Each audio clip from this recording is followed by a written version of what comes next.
M6 Capital en prime time, qui nous a apporté en 24 heures 300 000 downloads. 300 000 downloads.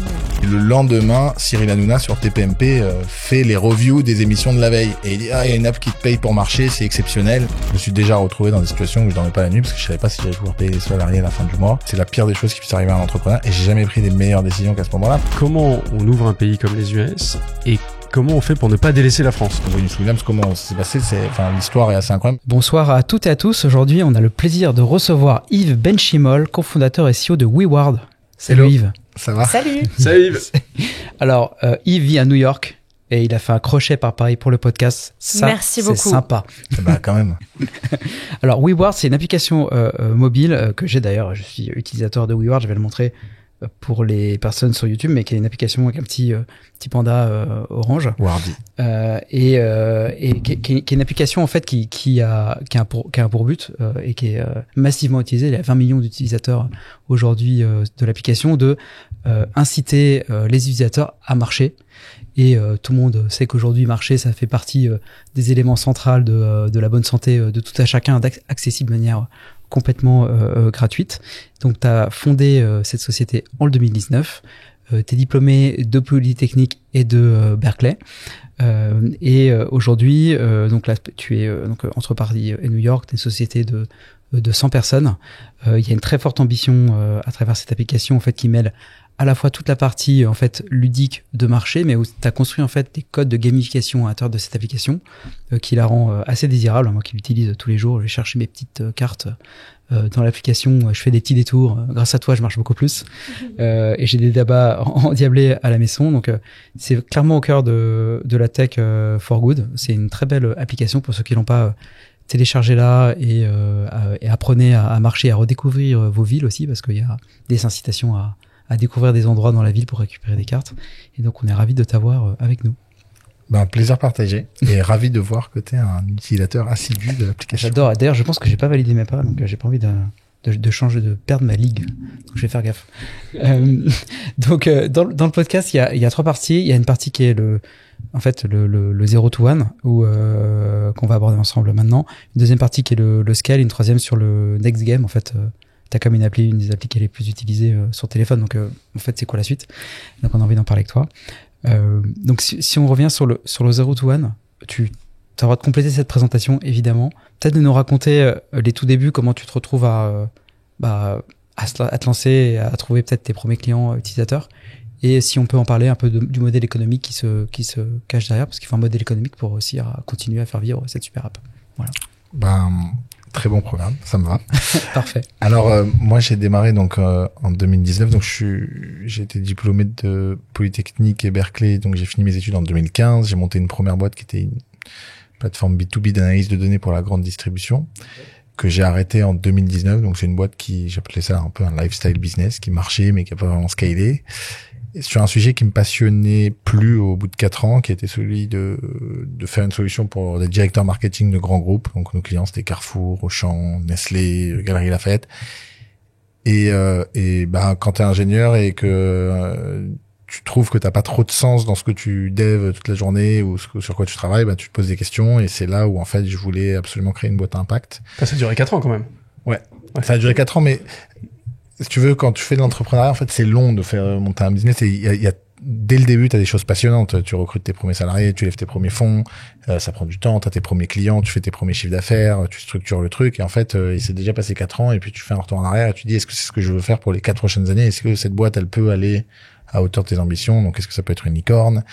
Et j'y croyais plus forcément sur le fait que ça allait pouvoir être une licorne et que ça allait continuer à être un lifestyle business. Et 2, le sujet le matin me passionnait plus. Et donc je me suis dit c'est le temps de réfléchir à un autre projet. Et c'est là où j'ai commencé à réfléchir à plein de sujets. Donc il y avait les sujets de la déconnexion qui me passionnaient. Comment on fait pour que les jeunes et les moins jeunes passent moins de temps derrière leur écran? Je pense que c'est un des problèmes majeurs de notre génération. C'est que le début. En plus. C'est que le début et ça s'empire. Et alors il y a des super solutions aujourd'hui, mais à l'époque il n'y en avait pas beaucoup. Et en travaillant sur la déconnexion, il y a des sujets. C'est quand tu déconnectes, qu'est-ce que tu fais? Tu sors, tu marches. Et je trouvais que c'était encore plus passionnant de travailler sur la marche à pied parce que ça a tous les bénéfices santé mentale de la déconnexion, mais ça a plein d'autres bénéfices que tu as dit. Dynamisme des centres-villes, bénéfique écologique parce que quand tu marches, généralement, c'est que tu prends pas un moyen de transport plus polluant. C'est quand même le comportement le moins polluant et les bénéfices de l'activité physique et donc les bénéfices santé, parce que 80% des jeunes ne respectent pas les recommandations d'activité physique de l'OMS, et donc c'est dramatique. Et qui sont je suis dans ce cas. Enfin, j'étais dans ce cas parce que je travaille derrière un écran, je me fais livrer à manger, je commande un Uber quand je me déplace. Et en fait, les technologies, donc à Berkeley, je les ai beaucoup vues, qui sont énormément développées. Elles ont pour but de nous simplifier la vie. Et nous simplifier la vie, c'est quand même au détriment de se mettre en mouvement. Et donc, je trouvais que ça pouvait être hyper intéressant de bosser sur un sujet qui allait mettre les gens en mouvement et qui allait les faire bouger et les mettre à la marche à pied. La marche à pied, on a choisi ça parce que c'est l'activité physique est la plus inclusive, quoi. Tout le monde peut marcher. T'as pas besoin d'être un sportif, ça s'adresse à tout le monde. C'est pas comme le running, le vélo qui peuvent être painful, que certaines personnes peuvent sentir comme de la souffrance de se mettre à faire des runs. La marche, logiquement, elle va apporter que du bien. Et donc on s'est dit, essayons contrairement à un compteur de pas qui simplement mesure tes pas, essayons de faire en sorte que on essaie d'augmenter ton nombre de pas. Et donc on s'est lancé là-dedans avec 2 des salariés de mon ancienne boîte. Mais sachant qu'en plus des compteurs de pas, ça existait déjà ou tu vois, tu l'as sur. Ouais. La marche à pied, elle cochait la case qui était que tout le monde a un compteur de pas dans son téléphone. C'était en 2019, tous les téléphones ont un podomètre, et donc tous les téléphones, Apple Santé, Google Fit, Samsung Health, tous les téléphones ont déjà ça, mais ça mesure, ça motive pas. Alors là, aujourd'hui, la limite, elle est faite parce que par exemple l'Apple Watch, il y a un petit cercle à compléter, donc on commence à rentrer dans la gamification. Ça reste super léger par rapport à ce que nous on fait sur WeWard, où comme tu disais, t'as des ligues, t'as de la gamification, t'as des récompenses, t'as un jeu où tu vas collectionner des cartes autour de toi. Donc on va beaucoup plus loin. Et il y a des initiatives qui sont évidemment déjà sorties. Pokémon Go a augmenté le temps de marche des gens. En réalité, quand tu faisais du Pokémon Go, les gens ils étaient en c'est un peu ça, parce que quand tu vas chercher ta carte avec ton téléphone dans ton recoin, tu ressembles un peu au moi mec j'ai de augmenté Pokémon Go. mon taux de marche en chassant les invaders. Ouais, Donc, on s'est inspiré de ça. Ça marche. Bien sûr que ça marche. De ouf marché pendant que je le faisais. C'est les récompenses virtuelles. Ouais. On fait des récompenses monétaires. Donc, sur l'appli WeWard, tu peux gagner de l'argent en marchant. Donc, tu gagnes des points que tu peux convertir en euros ou en cartes cadeaux ou même en dons à des associations. Et des récompenses virtuelles comme le fait de collectionner des cartes et finir des collections et jouer avec, ou des récompenses sociales comme le fait de battre un ami ou de monter de ligue. Et tous ces mécanismes-là, qui sont en fait des mécanismes qui sont inspirés soit des programmes de fidélité, soit du gaming, soit de l'univers des applications sociales, sont des ce que nous on appelle des facteurs motivationnels à la création de comportement, au habit. Et donc c'est ce qu'on a fait. Et donc moi, quand j'ai démarré, j'ai lu des bouquins de sciences cognitives pour comprendre comment tu fais pour créer des habitudes dans le cerveau de quelqu'un. Et le résultat, c'est qu'aujourd'hui, sur les 20 millions d'utilisateurs, on augmente en moyenne de 25% leur temps de marche. Donc, on a un réel impact sur l'activité physique de nos utilisateurs. Et attends, qu'est-ce que tu avais fait ta première boîte? Donc, ta première boîte, tu l'as... Je l'ai fermée. Tu l'as fermée? Ouais. Elle okay. n'était pas en faillite, donc on a pu récupérer de l'argent. Ouais. Et ce qui est bien, c'est qu'avec cet argent, les investisseurs de cette première boîte m'ont suivi sur la deuxième. Ouais, d'accord. Et donc après, tu parles d'une feuille blanche. Et comment on en arrive à créer l'app, à se dire ok, c'est la bonne idée, on va les faire marcher, les gens, on va essayer qu'ils marchent plus, mais comment tu déroules, quoi? Comment ça se construit? Alors la bonne idée, forcément, quand t'es entrepreneur, tu penses que c'est la meilleure idée du monde, puis tu parles avec des gens et ils me disent mais tu vas donner des récompenses pour marcher, genre, pourquoi tu fais ça? Donc c'est pas la meilleure idée pour tout le monde, mais après oui, effectivement, donc l'exécution. Et donc moi je suis ingénieur et les 2 personnes avec qui j'étais associé, Nicolas et Tanguy, sont aussi ingénieurs. Et donc on avait de quoi construire une V1 de l'application. Donc on construit cette V1 de l'application, on la met sur les stores. Et là, maintenant il faut la marketer. Donc là, la stratégie que moi j'ai eue pour démarrer le marketing, c'était réseaux sociaux et presse. Presse parce que c'est un message qui s'y prête vachement bien, c'est un sujet de santé publique, c'est un sujet qui concerne tout le monde, donc je me suis dit les journalistes ils vont bien réagir, et j'ai eu raison parce que les journalistes en ont parlé assez vite, donc on a commencé à avoir des premiers interviews jusqu'à l'interview numéro 1 pour nous qui a été un des porteurs de trafic le plus gros, c'était M6 Capital en prime time qui nous a apporté en 24 heures 300 000 downloads. 300 000 downloads. Ouais. En 24 heures 300. Donc oui, elle a pété, on était dans... En fait, l'histoire est marrante parce que, alors c'était pas le premier passage TV qu'on avait eu parce qu'avant d'arriver sur M6 Capital, il y a des petits. Donc tu commences par des médias plus petits, tech, type Madines, French Web. Puis après t'arrives et donc on est passé sur France 2, sur Télématin. Il y a BFM qui parle de toi. Et après, Capital, ils font un reportage et ils te mettent dedans. et t'es en prime time et là tout pète.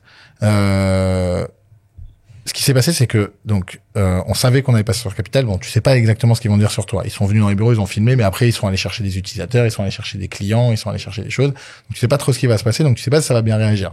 Tu te prépares un peu, mais quand t'as des serveurs qui sont là pour soutenir 20 000 personnes par jour, non. Quand t'as 300 000 downloads, ça forcément ça scale pas tout de suite, et en plus de ça, on n'avait pas les compétences techniques pour le faire. Ce qui est marrant, c'est que l'app est down, et j'appelle un de mes advisors chez qui j'avais fait un stage, qui est d'ailleurs devenu CTO de la boîte plus tard, pour lui dire ok, faut que tu m'aides, qui pour moi est un des meilleurs devs, Harry Lasserie, s'il écoute, qui est un super dev, et qui m'aide. Et le lendemain, Cyril Hanouna sur TPMP fait les reviews des émissions de la veille, et il dit il y a une app qui te paye pour marcher, c'est exceptionnel. Et là tu te tapes encore 80 000 downloads, et là vous redown. Et donc du coup on a été down pendant 48 heures. Ouais, après bon. C'est la recette du succès. Et après, en fait, c'est là où tu vois le succès. Donc, la presse, c'est des spikes. C'est pas viable sur le long terme. C'est-à-dire, tu peux pas prédire. Là, moi, maintenant, quand on lance d'autres pays et qu'on fait une campagne de presse, ce qu'on a remarqué, c'est qu'il y a des pays où la presse ne marche pas et des pays où la presse fonctionne. Donc, tu peux pas baser un business sur la presse parce que ça va te créer des spikes. Et en fait, la puissance d'une app, c'est si ce spike-là, quand il redescend, il y a une rétention qui est bonne sur ses utilisateurs, à ce moment-là, c'est que tu as trouvé un market fit. Et donc, c'est hyper important de se dire que la presse est simplement un accélérateur, mais ça ne fera jamais un business. Donc, nous, c'est ce qu'on s'est rendu compte dans tous les pays qu'on a lancés. Alors, c'est pareil pour les influenceurs et pour les TikTok qui deviennent viraux. T'as les TikTok qui deviennent viraux, c'est très bien. T'as fait 20 000 téléchargements avec un TikTok. Si ça redescend et que les 20 000 mecs, 3 semaines après, ils utilisent plus ton app, c'est qu'il faut que tu changes c'est que ça sert à rien de refaire un TikTok, quoi. Ça marchera pas. Et ce qui est vrai, c'est que ton business model, en fait, on mesure le succès au taux de rétention, 1 semaine, 1 mois, 2 mois, 3 mois, 6 mois, 1 an. Et en fait, c'est ces courbes de rétention dans le temps et d'utilisation de l'app, parce que tu peux avoir des gens qui n'ont pas résilié, mais du coup, qui sont pas utilisateurs. C'est ça qui mesure, en fait, la qualité de ton app, et que tu vois que si vraiment ça fonctionne, quoi. C'est pas juste les gars qui s'inscrivent, parce qu'en fait c'est pas parce qu'ils sont inscrits, 1 qui vont rester et 2 qui vont payer. Exactement. Donc si tu montes une app, enfin pour un produit consumer comme le nôtre, alors t'as des produits qui sont des produits ce qu'on appelle daily. Donc WeWard, c'est une application daily, t'es censé l'utiliser tous les jours. T'as des applis qui sont plus weekly, que tu vas utiliser 1 fois par semaine, des applis qui sont plus monthly. Donc tout dépend de la fréquence que tu veux créer. Donc nous on est sur une appli daily, tu comptes tes pas tous les jours, tu dois les optimiser tous les jours. Donc on mesure la rétention day7, donc 7 jours après qu'il ait téléchargé l'app, combien de fois il rentre. Après on mesure aussi des rétentions à plus long terme. Mais la day7 est quand même très important. On mesure ce qu'on appelle le fait que sur 100 utilisateurs connectés le jour un certain jour, combien reviennent le lendemain. Ça, c'est la rétention des utilisateurs actifs. Et ça, c'est hyper important. Et nous, on optimise ces deux métriques au quotidien. Et c'est des choses que toute la boîte analyse chaque semaine.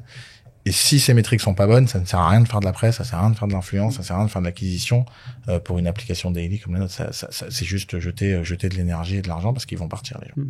Tu peux revenir sur ton business model. T'as 2 côtés, du coup, comment tu acquiers des utilisateurs. T'en as parlé, t'as fait aussi, tu te fais connaître, tu passes à la télé, tu fais des articles, etc. Mais tu achètes aussi des leads probablement.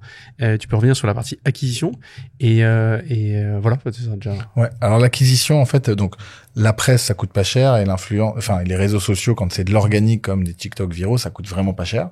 Donc c'est des spikes que tu essaies de créer, mais en réalité ça coûte pas cher, parce que 300 000 downloads, si tu les payes sur Google ou sur Facebook, ça va te coûter à peu près $500 000. Donc clairement, une agence de presse, ça coûte pas ça, peut-être sur 10 ans, quoi. Donc il y a le temps donc ça marche bien. Après, il y a un système de viralité qu'on a créé, qui fait que comment tu fais pour qu'un utilisateur qui télécharge l'app t'en ramène un. Donc si tu as réussi à faire donc c'est une viralité de 1, alors à ce moment-là tu es exponentiel. Donc généralement le stade du marché, c'est qu'un utilisateur t'en ramène 0,5. Si tu arrives à ce genre de métrique, tu es une des meilleures apps du marché. Si c'est 1 et que t'en ramènes un, en fait, t'as même plus besoin de rien faire, ça va venir tout seul. Et donc on travaille beaucoup cette viralité, et nous parce qu'elle est gratuite en plus souvent. Un utilisateur qui t'en ramène un, c'est que c'est gratuit. Et donc nous, tu peux avoir un système de parrainage qui te coûte un petit peu, mais à la marge. Exactement. Donc c'est ce que font les Uber, les Deliveroo, tout ça. Donc Gmail au début, hein. C'était ça. Hein. C'était sur invitation. Ouais. C'est un pote qui m'a invité, moi. Ça c'est le C'est le Graal. Mais après, par contre, donc, Uber, ils vont dire, bah, si tu ramènes quelqu'un, t'as 10 € de crédit. Et donc, du coup, c'est une manière de le payer, mais tu le payes en crédit. Donc, tu sais que tu vas le récupérer. Ouais. Donc, ça, c'est pas, donc nous, on le fait parce qu'on a une monnaie interne à l'application. Donc, oui, si tu ramènes un utilisateur, tu gagnes des points en plus. Ça marche assez bien. Et après, dans le système social, t'as intérêt à, enfin, on essaie de faire en sorte que WeWorld avec tes amis, c'est mieux que WeWorld tout seul. Donc, on va essayer de faire en sorte que tu invites tes amis. Et comme ça reste un bon plan, bah, on a une bonne viralité. Ce qui fait qu'aujourd'hui, 95% des gens qui téléchargent WeWorld, c'est de manière organique. Wow. Et donc, du coup, on ne paye pas, mais on commence, notamment dans des nouveaux pays, à dépenser de l'argent en marketing payant, et donc en faisant des pubs sur Facebook, en faisant des pubs sur Instagram, sur TikTok, sur Google. Et ça fonctionne, c'est-à-dire c'est rentable. Mais voilà, on met pas des sommes astronomiques. Non, et c'est ciblé, c'est pour certains pays. Et c'est ciblé et on fait plutôt les nouveaux pays, ouais. Et à l'autre bout du spectre, comment tu monétises pour nos éditeurs? Et donc la monétisation, donc il y a sur l'application, il y a les grandes sources de monétisation, donc c'est les publicités comme les réseaux sociaux. Et là, c'est un peu la même chose. Donc on s'est inspiré dans l'app des réseaux sociaux pour stimuler les gens, mais on s'est inspiré aussi des réseaux sociaux pour les monétiser. Donc des publicités, donc bannières, full screen classiques comme sur la plupart des apps. On a des partenariats avec des marques comme Nike, Adidas, Booking, Decathlon qui nous payent pour qu'on promouvoie des produits et qu'on prenne des commissions. Et ensuite, on a aussi les utilisateurs, on leur propose de faire des petites actions pour gagner des points en plus, comme répondre à un questionnaire, télécharger l'app d'un partenaire. Donc là, ils ont pas à payer, mais s'ils font l'action, ils gagnent des points en plus. Et on est payé par ça. Et on a récemment développé ce qu'on appelle des in-app purchase, c'est le fait que tu puisses acheter donc ces fameuses cartes que tu collectionnes. C'est du gaming, ça. Ouais. Tu t'inspirais là du gaming. Ouais. Donc en fait, tous les choses dont on s'est inspiré pour motiver les gens à marcher, en vérité, on s'est aussi inspiré d'eux pour les modèles économiques, que ce soit les loyalty programmes avec les achats, que ce soit les réseaux sociaux sur les pubs, ou que ce soit les in-app purchase pour le gaming. Parce qu'en ce moment là, il y a une collection de cartes Richard Orninski, qu'on salue parce qu'on l'a eu dans le podcast également. Mais du coup, ça c'est un partenariat, par exemple, qui est payant, ou c'est différent, c'est pas un modèle de rémunération peut-être. Alors, Richard Orninski, en fait. Quand on s'est rencontrés, c'était un match quasi immédiat parce que là, on fait de l'art digital. Donc, les cartes qui sont de l'art, enfin, nous, on considère que c'est un objet artistique qui sont faits par un designer assez brillant. C'est très, très beau, les cartes. Ouais. Et donc, Richard Orninski, on s'est dit, on pourrait exposer à nos utilisateurs des œuvres que tu as exposées dans des villes. Donc, il a dessiné ces cartes-là. Et donc, nous, on les expose à nos utilisateurs. Donc, il y a une sorte de revenu sharing mais en vérité, c'est pas pour ça qu'il le fait. Là, c'était vraiment un match. Et donc, on a aussi un échange de visibilité sur ces œuvres et sur. Mais la visibilité est énorme, je veux dire. Parce que chaque fois que t'as ta carte, ça change le truc, c'était fort. Ouais, non, mais pour lui, c'est génial. Pour nous aussi, Richard Orninski, c'est un artiste français contemporain qui vend le plus d'œuvres dans le monde. Donc, il est connu. Pas que en France, et donc ça nous aide aussi à aller à l'international. 25 millions de followers, c'était ça qu'on a vu, non? Je sais plus combien c'était considérable. Ouais, presque 10 millions de followers sur Instagram. Donc, tous ces réseaux confondus, ça fait quand même beaucoup. 25 millions, je crois que vous avez dit, de followers en tout. Sur l'ensemble des réseaux sociaux, ça doit être ça, ouais. Incroyable. Donc c'est assez impressionnant, et puis ça correspond bien à l'univers. Donc ces animaux-là, nous on a ce panda. Donc en fait, l'idée de la collection de cartes, c'est Wardy et ses amis qui visitent le monde. Quand tu marches, tu découvres, et donc c'est ça. Et donc là, ils visitent les œuvres d'Orlinski. Et donc ce qui est bien, c'est qu'en plus, si tu finis la collection Orlinski, il y a un tirage au sort pour gagner.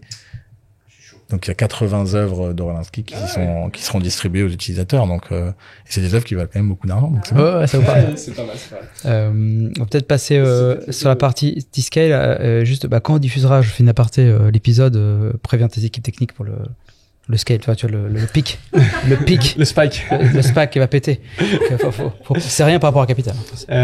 Scale, il y avait une partie que j'avais envie de discuter avec toi, c'est innover sous la contrainte. Je voudrais que tu nous racontes l'épisode du Covid où toi t'es quand même un modèle où t'incites les gens à sortir et à marcher dans un moment où on leur disait les gars vous restez chez vous.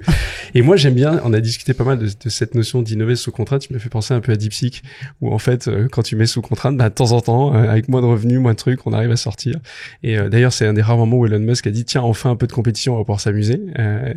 Moi, je voudrais que tu reviennes sur cet épisode du Covid. T'as dû un peu trembler quand même, en idée de te dire t'as une app qui incite les gens à marcher. Comment on vit ça? Comment on se réinvente? T'es reparti d'une feuille blanche, t'as essayé de changer ton modèle économique. Voilà. Tu peux nous raconter cet épisode? Moi, je me suis rendu compte dans ma carrière d'entrepreneur, mais ça c'est un peu au global, c'est que j'ai jamais pris des meilleures décisions quand j'avais pas d'argent. Je me suis déjà retrouvé dans des situations où je dormais pas la nuit parce que je savais pas si j'allais pouvoir payer les salariés à la fin du mois. Et ça, oui, tu t'endors pas la nuit parce que c'est la pire des choses qui puisse arriver à un entrepreneur. Et j'ai jamais pris des meilleures décisions qu'à ce moment-là parce que, en fait, t'as pas le choix. Et donc, tu vois, c'est ce que tu dis. Des psys, ils ont pas le choix que de faire une meilleure solution avec moins d'argent. Et finalement, bizarrement, ils y arrivent. Ils avaient pas le choix d'y arriver. C'est pour ça qu'ils en sont là. Et donc, aujourd'hui, je suis un éternel optimiste quand on a une mauvaise nouvelle, quelle qu'elle soit. D'un exemple, contrôle CNIL, on a un gros client qui nous dit qu'il va partir c'est la meilleure chose qui nous arrive. En fait, c'est à ce moment-là où on va être les plus forts et on va créer quelque chose de résilient. Et donc, quand le Covid est arrivé, oui, on transpire, mais en fait, on se réunit en mode, on n'a pas le choix. Et ce qu'on va faire, si on arrive à le dépasser, en fait, on sera beaucoup plus résilient à n'importe quoi. Donc, effectivement, quand tu fais une app pour marcher, notre premier business model, c'était d'emmener les gens dans les magasins et on était rémunéré par les boutiques pour générer du trafic. Donc les boutiques, c'était les commerçants, les restaurateurs. Et donc en fait, du jour au lendemain, les gens ils peuvent plus marcher et les restos ils ferment. Et donc ils vont plus nous payer. Et donc du jour au lendemain, tu te retrouves à plus faire de chiffre d'affaires et avoir des gens qui ne marchent pas. Et donc bon, là c'est un peu extrême. Donc on se réunit et on se dit bon on n'est pas bien. Mais la première chose qu'on fait, c'est vous savez quoi, on va faire marrer les gens, on va les récompenser pour rester chez eux. Donc pour pas marcher. Et donc on a juste, en fait, ce qui est marrant, c'est que techniquement, on n'a rien fait, si ce n'est, tu devais faire de 0 à 10 000 pas, là, tu devais faire de 10 000, tu partais de 10 000, il fallait que tu restes, tu t'étais à 0, il fallait que tu restes à 0. Et donc, du coup, on avait des gens qui posaient leur téléphone et qui se forçaient à ne pas le bouger de la journée. C'était hyper drôle. Donc, on a eu plein de presse, bon, et on a eu plein de nouveaux utilisateurs. On a fait ça une semaine parce que évidemment c'était drôle, mais au bout d'un moment on va pas rester sur un canapé pendant. Donc après on a eu des trucs très drôles, des gens qui faisaient des marathons dans leur maison et tout. Donc ça a hyper bien marché.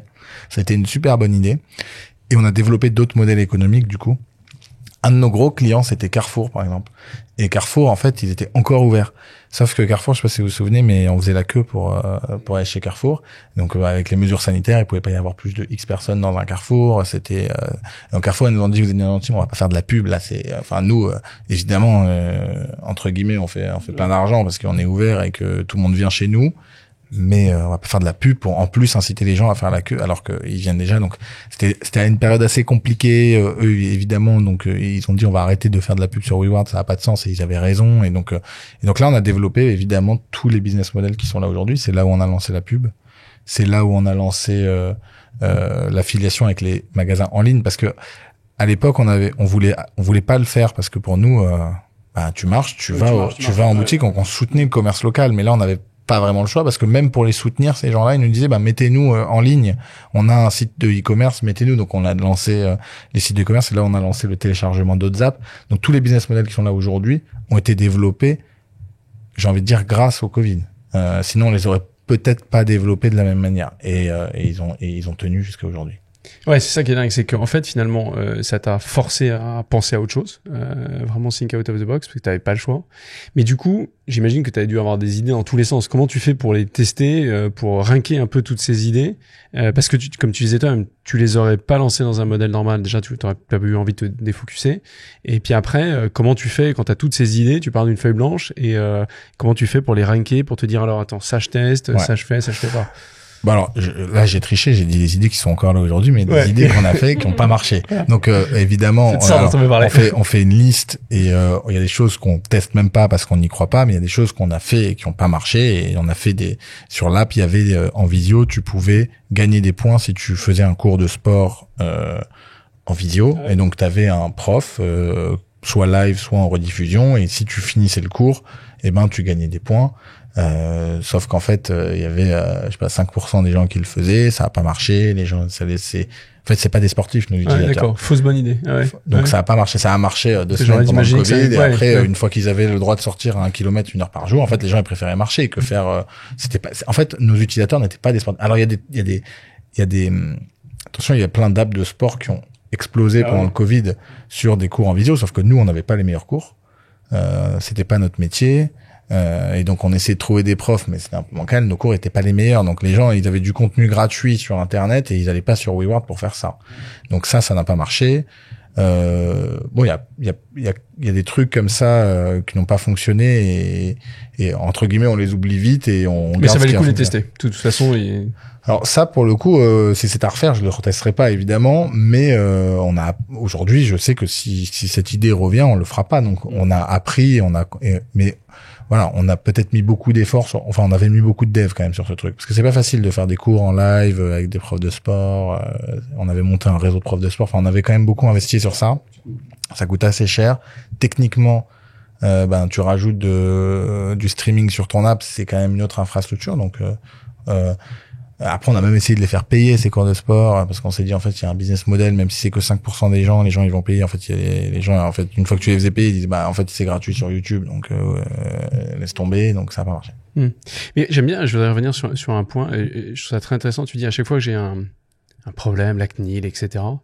Ce qui tue pas rend plus fort.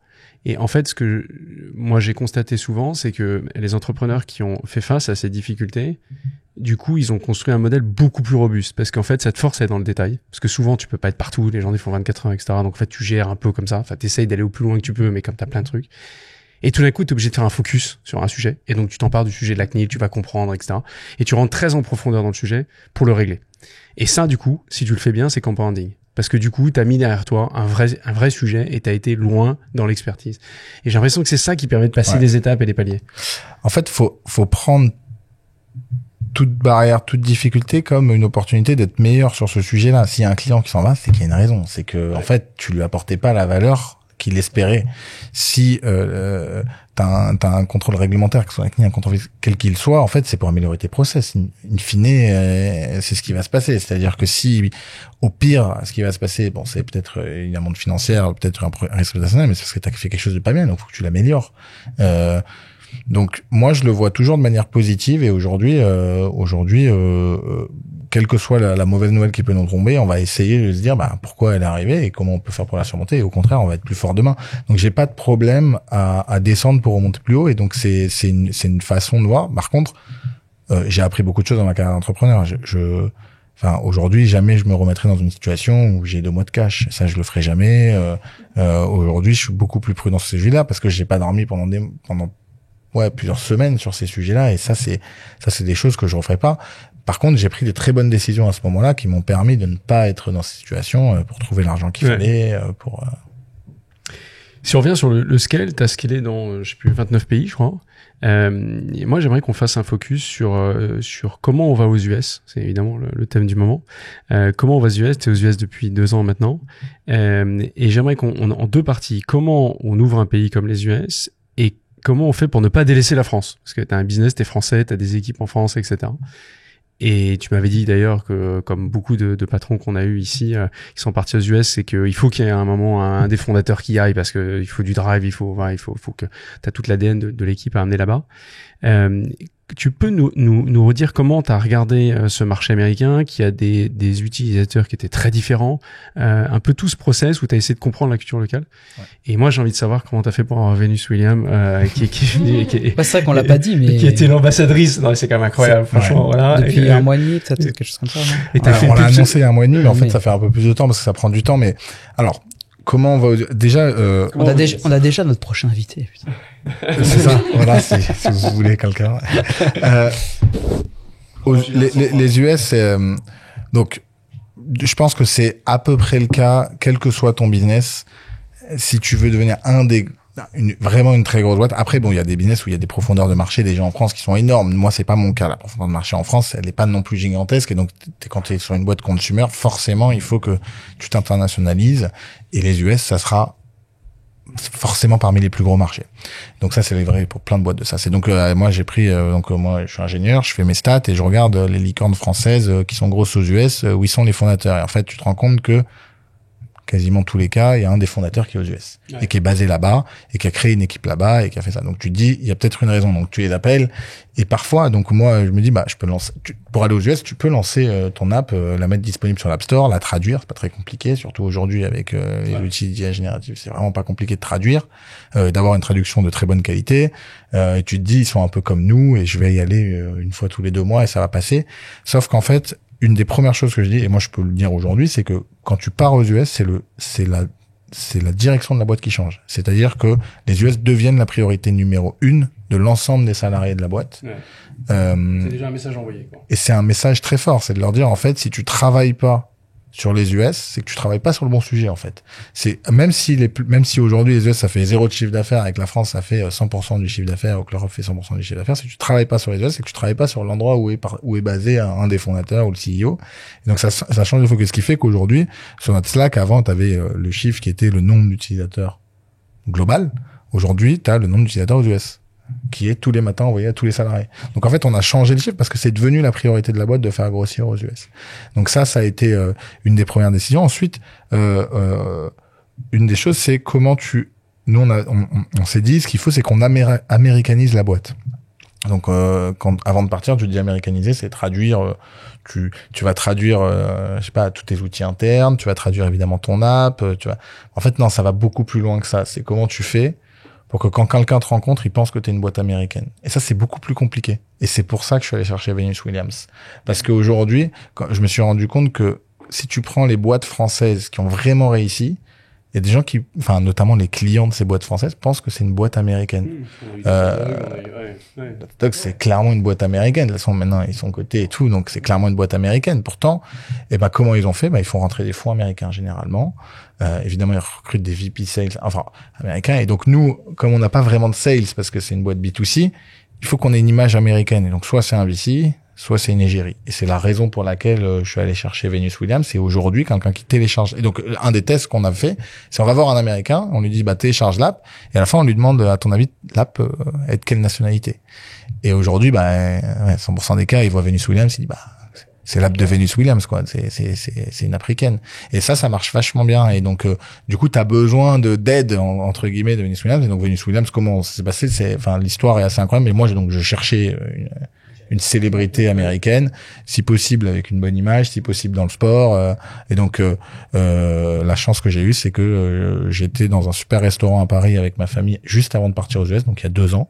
Et la table d'à côté, Venus Williams qui s'assoit. Et je me suis dit, là là, le destin. Je l'ai vu comme ça, tu vois. Ouais, c'est le coup de pouce du destin. Ouais. Et donc tu vas la voir. Et comme tout le monde déjà l'emmerde, elle peut pas bouffer tranquille et toi tu débarques. Exactement, hyper dur, mais elle était vraiment la table d'à côté, c'est-à-dire et ce qui est fou, c'est qu'elle nous a même dit bonjour en s'asseyant, c'était trop bizarre. Elle nous dit bonjour, elle nous dit hi guys, c'était la fin. Oh merde. Et donc là on fait le déjeuner, évidemment elle était en train de manger, donc j'essaie de trouver le bon moment, mais stress de se lever devant sa famille pour pitcher en anglais en plus avant de partir aux US, mais je me suis dit vas-y, c'est mon premier test quoi. Et donc j'ai attendu qu'il y ait un moment un peu de creux dans la conversation avec la personne avec qui elle était, donc je lui ai pitché la boîte et je lui ai dit voilà. Elevator speech. Incroyable. Elevator pitch. Et elle me dit c'est toi, raconte-moi un peu plus. Ça a l'air pas mal ce que tu fais. Trop sympa. Trop sympa. Et le mec avec qui elle était a une grosse banque d'affaires dans la tech qui s'appelle JP Bullhand et qui me pose des questions avec direct sur les métriques. T'as pas prévu qu'il y ait le les banquier à questions côté. c'était c'est quoi ta rétention des Day7, c'est quoi ton ARPU, ton average revenu par user. Et elle aussi qui posait des questions hyper techniques, et je me suis dit en fait là on est clairement dans un pitch investisseur. En fait moi j'étais venu pour voir si tu pouvais pas me faire un post LinkedIn ou Instagram, et en fait non, tu me fais un vrai. Et après on a continué les conversations. Donc ça signer une célébrité ça prend énormément de temps, mais on y arrive. On a annoncé ça donc il y a 1 mois et demi, alors que ça fait plus de 2 ans en fait qu'on a eu le premier contact, parce qu'en fait on a mis à peu près 6 mois à se mettre d'accord sur le deal.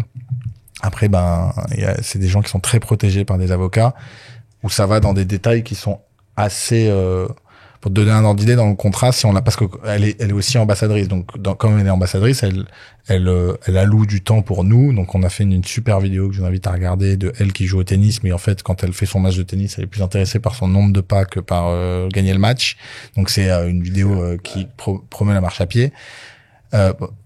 Cette vidéo, donc j'avais prévu dans son rôle d'ambassadrice qu'elle participe à un shooting et tout, mais ses avocats ont géré jusqu'à le nombre de mètres carrés de la chambre d'hôtel si on l'a fait déplacer, le modèle de la voiture. Donc, en vrai, elle s'en fout. Hein. Elle est. C'est ses conseils. Ouais. Mais pour eux, c'est Venus Williams, quoi. Ouais. Et t'as pu jouer un peu avec elle ou...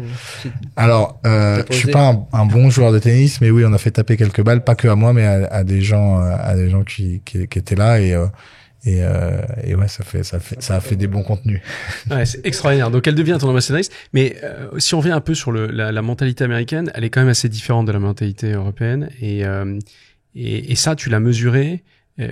Ils ont pas le même rapport au gaming, ils ont pas le même rapport aux charities, et donc ça t'incite à revoir ton produit. Tu disais tout à l'heure, c'est pas juste un copier-coller.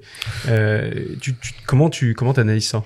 Après, donc tu regardes ta rétention, donc toujours on va dire la rétention des Seven, et tu te dis est-ce qu'elle est suffisante, et t'essaies de comprendre qu'est-ce que tu peux faire pour l'améliorer. Donc les choses que tu vas faire aux États-Unis sont pas les mêmes. Donc les charities, tu l'as dit, c'est un sujet qui est ancré dans la culture américaine.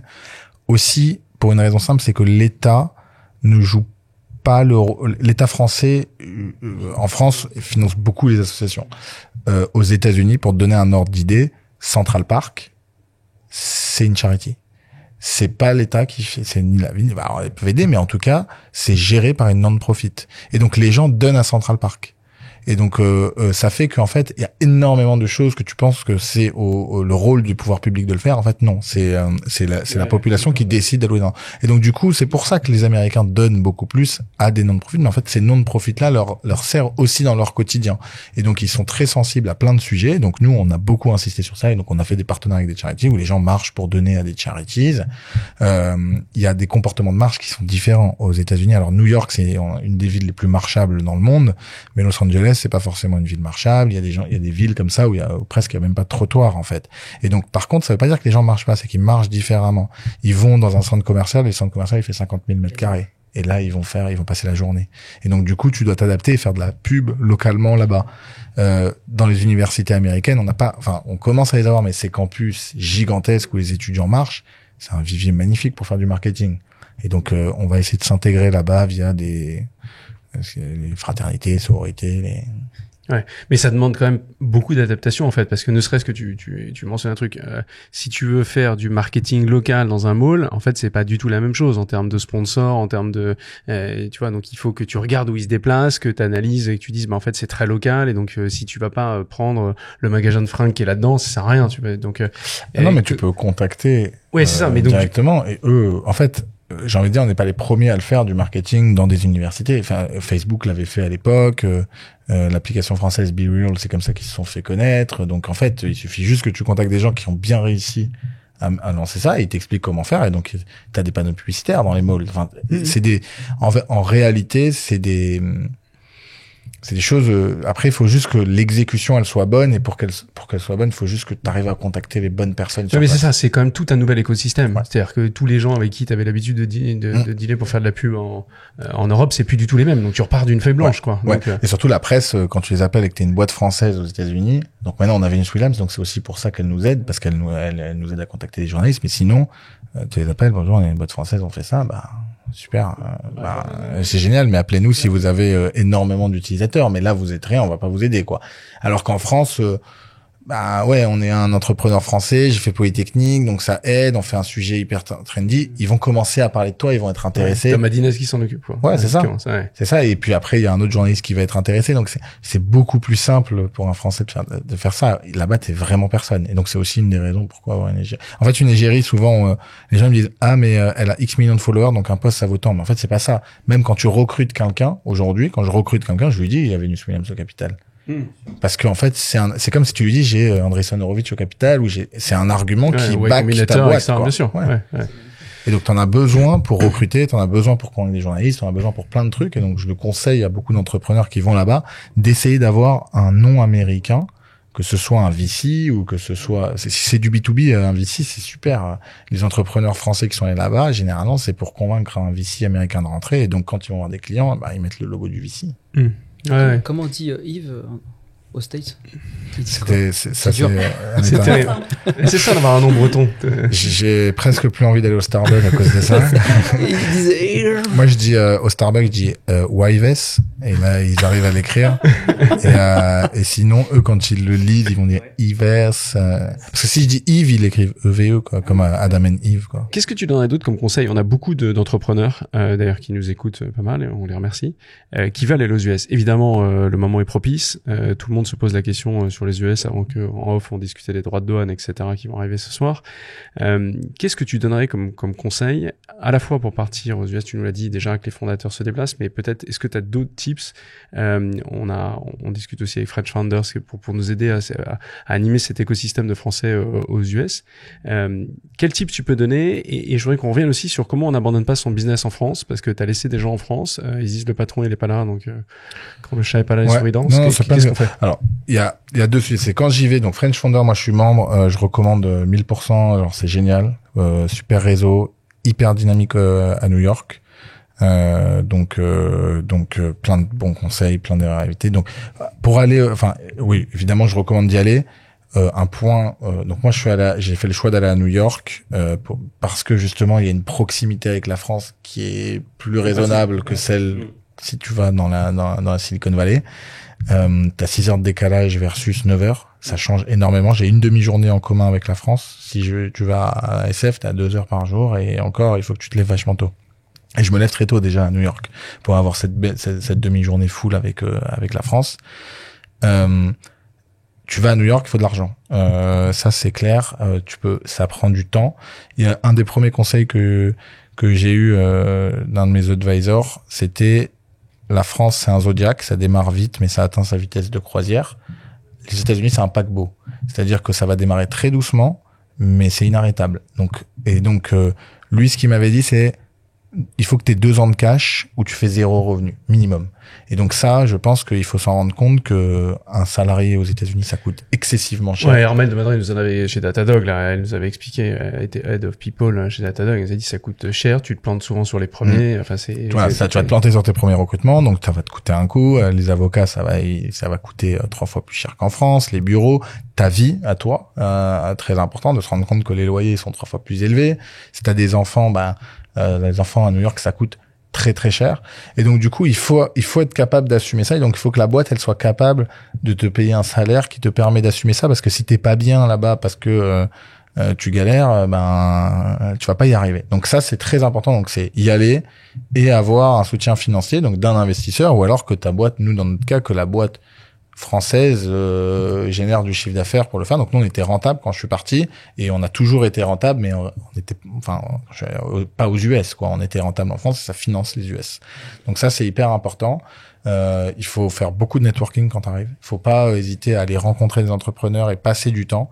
Faut pas rester, je pense qu'il faut arriver à déléguer le business français aux gens en France et leur faire confiance et retourner les voir souvent. Moi, je reviens, au début, je revenais au moins tous les 2 mois, 1 semaine, pour passer du temps avec eux. Et évidemment, il faut, alors on est il y a un des fondateurs qui est à Paris, donc ça aide.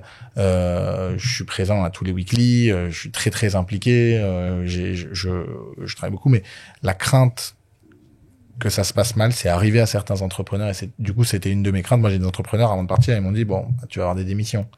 C'est sûr. Tu vas avoir la plupart de tes C-level, ils vont partir. La plupart de tes head-off à Paris, ils vont partir parce qu'ils vont se sentir délaissés, ils vont aller dans d'autres boîtes. Nous, c'est un peu le contraire qui est arrivé. C'est-à-dire que les mecs étaient hyper excités. On fait venir des gens aussi à New York. Donc, je pense qu'il faut juste garder une communication. Et aujourd'hui, nous, on est une boîte où on a grandi avec le Covid. Donc, les outils à distance et travailler en asynchrone, on sait faire. Et donc ça, il faut absolument garder une communication. Il faut surtout pas délaisser le business français. Il faut montrer, il faut surtout impliquer les gens dans la croissance US. Faut pas que la croissance US, ça soit pas leur sujet. Il faut que ce soit leur sujet numéro 1. Il faut que eux, ils participent à la croissance US. Ça, c'est un bon tips. Ça, c'est vraiment super intéressant. Ouais, même s'ils sont dédiés au business français, tu vois, il faut que ça fasse partie de, ouais. On était une boîte où on parlait que français. Alors on avait évidemment des mails en anglais, tout ça, mais tous les meetings étaient en français. Le shift anglais, j'avais hyper peur. Ça s'est passé tranquille, quoi. Franchement, là, je l'ai même pas senti. Donc ça, c'est une crainte que je vous dis, vous pouvez y aller, il y aura pas de problème. Shift anglais, c'est-à-dire que maintenant tous Parler les en documents anglais, sont en anglais. Tout Bah, est les process, meetings. tout est. Les meetings de boîte, quoi. Mais dans l'équipe France, les documents de travail, ils sont restés en français ou sont dans ta boîte? Non, tout est passé en anglais. Après, bon, un contrat de travail, il reste encore en français, mais tout est process, tout est réunion. tout le Slack, il est en anglais. Enfin, anglais. tu vois, et alors qu'avant, tout le monde parlait français. On n'avait pas de personnes qui parlaient pas français. Boîte Donc, franchouillarde, maintenant tout le monde est passé en américain. il y a plein de boîtes qui démarrent en anglais en se disant le shift, comme ça, il sera pas. En fait, nous, le shift, il n'a pas été introduit. Et on a eu cette chance, c'est que dans la boîte, on a toujours quand même vérifié le niveau d'anglais des gens. Depuis le début, on s'est quand même assuré que les mecs parlaient anglais, qui se débrouillaient et qu'ils étaient à l'aise et qu'ils n'avaient pas de problème à parler anglais, ce qui fait que ça a pu fonctionner. Et aujourd'hui, j'ai jamais entendu quelqu'un qui m'a dit que c'était un vrai problème et qui a plus ou moins voudrait partir pour ça. Non, au contraire, il le voit comme une chance. Et au contraire, nous on a proposé, on a dit s'il y a des gens qui sont pas à l'aise, qui veulent que la boîte finance des cours d'anglais, allez-y. Personne ne nous l'a demandé. Donc après, dans la semaine, en finale, ils ont tous au moins 3-4 meetings en anglais aujourd'hui. Donc. Et après, les équipes, du coup, il y en a beaucoup toutes les équipes sont restées en France. Par exemple, les équipes produits, les équipes tech, etc. Ou est-ce qu'il y en a aussi qui se sont un peu délocalisées aux US? Alors moi, je suis parti tout seul. Ouais. Et j'ai recruté là-bas. Okay. Et là, on a fait venir la première personne du bureau de Paris à New York, qui est ma chef of staff, qui est venue à New York et qui a déménagé il y a 2 semaines. Donc c'est tout récent, c'est la première personne, mais sinon on est une dizaine maintenant à New York et une cinquantaine à Paris. Et tout le bureau américain, c'est des gens. Alors il y a des Français qui sont aux US depuis longtemps et des Américains. Moi, à peu près moitié-moitié. En fait, du moment qu'il y a le premier Américain qui rentre dans la boîte, c'est le jour où tu shifts. Et en fait, ce jour-là, on a shifté du jour au lendemain parce qu'on a recruté un Américain. Et avant que l'Américain on disait au meeting, bon, on va pas le faire en anglais parce que c'est bête, ça sert à rien. Et puis le jour où il arrive, là, on a shifté. C'est bizarre. T'as pas d'Américain et tu parles en anglais. Ouais, c'est bizarre. Et puis en franglais, tu veux dire. Mais du coup, on avait quand même préparé un peu les communications, les mails, les newsletters, on les a mis en anglais. Déjà, ouais, c'est bien. Quand tu gères 2 continents comme ça, tu travailles beaucoup en asynchrone et t'as une grosse culture d'écrit ou pas forcément? Ouais. Mais moi, j'adore les mails. Ouais. Donc tu formalises beaucoup, tu vois, et ça te permet de travailler en synchrone, j'imagine. Ouais, je suis beaucoup plus efficace parce que quand t'as qu'une demi-journée, quand tu fais que déjà la moitié de la journée, du coup, ça limite le nombre de meetings que tu peux faire avec les équipes. C'est pas mal parce que du coup, tu vois, l'après-midi, je suis vraiment focus sur les US. Je reçois pas de mails des équipes françaises, donc je suis vraiment que sur le marché américain. C'est pas mal. US, quoi. Et donc du coup, j'ai une demi-journée pour faire tout ce que la France a besoin, donc les choses vraiment importantes. Et donc du coup, t'apprends aussi à déléguer, à faire en sorte de faire confiance aux gens, et donc ça marche assez bien. T'avais renforcé les équipes françaises, t'avais pris un head of revenue, ouais, ça c'est vraiment un truc que t'as fait pour en partant te dire. Toi, tu gérais quoi quand t'es parti, le rôle que tu gérais? Alors en fait, ça a mis du temps pour partir parce que on a eu des sujets de visa et tout ça, comme tous les Français qui veulent partir, ça peut prendre un peu de temps, donc il faut se prévoir un peu à l'avance. On part pas du jour, sauf si on part avec un ESTA et qu'après on se dit mais moi je voulais partir un peu clean, ma femme était enceinte, donc je voulais être clean sur les assurances, pas me retrouver dans des galères et tout, donc on a fait les choses clean, les visas, et donc ça a pris un peu de temps, mais donc on a cherché pendant assez longtemps un head of revenu, donc CRO, c'est le même chiffre, revenu officer, donc Olivier, qui nous a rejoint. Et en fait, ce qui est marrant, c'est que Olivier, en fait, je l'ai trouvé vraiment peu de temps avant de partir, alors que ça faisait 1 an qu'on cherchait. Parce que bon, moi, pour ce type de job, qui est un des postes clés de la boîte, j'étais hyper exigeant et je voulais vraiment quelqu'un de particulier, donc on a réussi à le chasser. Et il est arrivé quand je suis parti, ouais. D'accord. Et donc c'était quand même un risque parce que si ça se passait mal, tu pars, t'as recruté un mec, ça marche pas avec les équipes, et ça s'est hyper bien passé. Et je suis revenu évidemment pour l'accueillir et pour bosser avec lui au début, mais ça s'est hyper bien passé. Et aujourd'hui, il cartonne. C'est cool. Dédicace Olivier. Dédicace Olivier. Peut-être dernière partie du coup sur le Next Game là déjà quand on a pu discuter très régulièrement avec Venus Williams, ça va être dur d'aller plus loin, mais je pense que quand même tu as des velléités assez importantes, ambitieux. Vers où tu veux emmener WeWard? Je suis parti aux US pour une raison simple, c'était de faire marcher les Américains, parce qu'il y a des problèmes de santé publique majeurs, d'obésité, d'inactivité, de sédentarité. Donc je me suis dit, j'y vais pour ça. Donc on est au début, en réalité, on a 1 million d'utilisateurs aujourd'hui aux États-Unis, donc c'est pas grand chose par rapport à la taille de la population, donc on a encore plein de choses à faire. Donc l'internationalisation, donc les États-Unis, mais pas que, c'est le sujet numéro 1. Produit, donc je disais, on augmente en moyenne de 25% le temps de marche des gens. On veut l'augmenter de 50%. Donc ça nécessite beaucoup donc je parlais des facteurs motivationnels, il y en a encore plein à développer. Autour du gaming et du social, on a encore plein de choses à faire. Donc ça, on va dire que c'est les 2 gros enjeux. Et donc pour ça, il faut faire scaler l'équipe.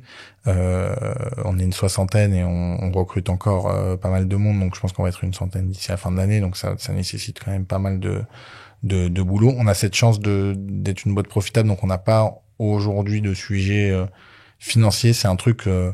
moi, je trouve que mon temps l'alloué à des roadshows et tout, c'est déjà je suis pas forcément excellent à ça et c'est pas forcément ce que j'aime faire, donc j'aime bien ce mécanisme de croissance rentable. Mais aux États-Unis, ils ont quand même le chèque plus facile. On le sent quand je parle avec des VC, ils ont le chèque quand même beaucoup plus facile, donc ça c'est pas mal. D'accord.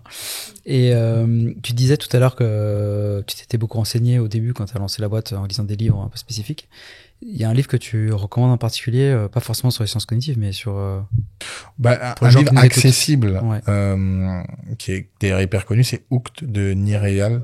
Il est hyper accessible, il explique les mécanismes qui ont fait le succès des réseaux sociaux notamment, et donc des habitudes, comment créer des habitudes, comment hooked quelqu'un à quelque chose.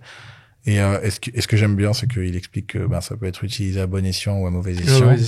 et que nous, quand j'ai lu ce livre, je me suis dit super, je vais le faire à bon escient pour faire bouger les jambes des gens. Et d'ailleurs, on a un investisseur qui vient du gaming qui nous avait dit, moi, ce que j'adore chez vous, c'est que vous faites pas en sorte d'augmenter le temps qu'un mec passe à tuer des zombies, mais à marcher.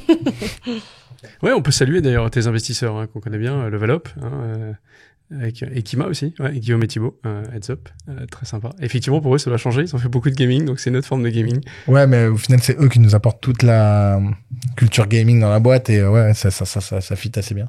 Du coup, on a recruté des mecs qui viennent du gaming aussi dans la boîte. Ouais.